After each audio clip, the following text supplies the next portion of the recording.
Paano nga ba natin napadami ng ganito yung bagoong na niluto natin gamit lamang ang isang bote na ating nabili? Nung mating naluto ay eto halos 3 beses ang kanyang idinami. Gusto mo na bang malaman kung paano? Panoorin mo hanggang huli, kaya let's get it on! Magbubuhos na tayo ng mantika at magpapainit na tayo bago natin isalang ang maraming sibuyas. Hindi yan ang sikreto para dumami. Huwag kayong mainip. Baka isipin ninyo yan ang magpapadami. Nagkakamali kayo. Halu-haluin hanggang sa mag-translucent ang ating sibuyas at pwede na natin ilagay yung maraming bawang. Hindi ba't mas masarap sa bagoong yung maraming bawang na nalalasahan? At sa puntong ito ay ibubuhos na natin yung isang bote ng salted alamang na ating nabili. So kung mapapansin ninyo ay hindi na natin hinugasan na halos nandiyan ang kanyang alat. Yan ang isa sa sekreto para hindi mawala yung lasa ng bagoong na ating lulutuin. Atin itong igigisa ng mabuti bago natin lagyan ng suka.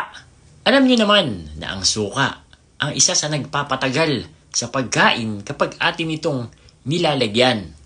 Mas mabuti kung pakukuluan natin ito, yung talagang kulong-kulo. Then lalagyan na natin ito ng ground black pepper.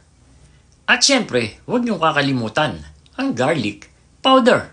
Mas gusto niyo rin ba sa bagoong yung maanghang? Naglagay na rin tayo dito ng jalapeno. Kung meron kayong siling pula o siling labuyo, kung anong meron kayo, ilagay ninyo. At ang pinaka main ingredient natin dito, ang magpapadami at magpapasarap dito sa ating bagoong. Ito yung desiccated coconut. Kagaya ng ginawa natin sa ating mga alamang, ay lulutuin din natin ito. Kaya nga hindi na natin hinugasan yung ating alamang para yung alat ay nandoon pa din. Sinabayan pa natin ang pagpapakulo ng suka.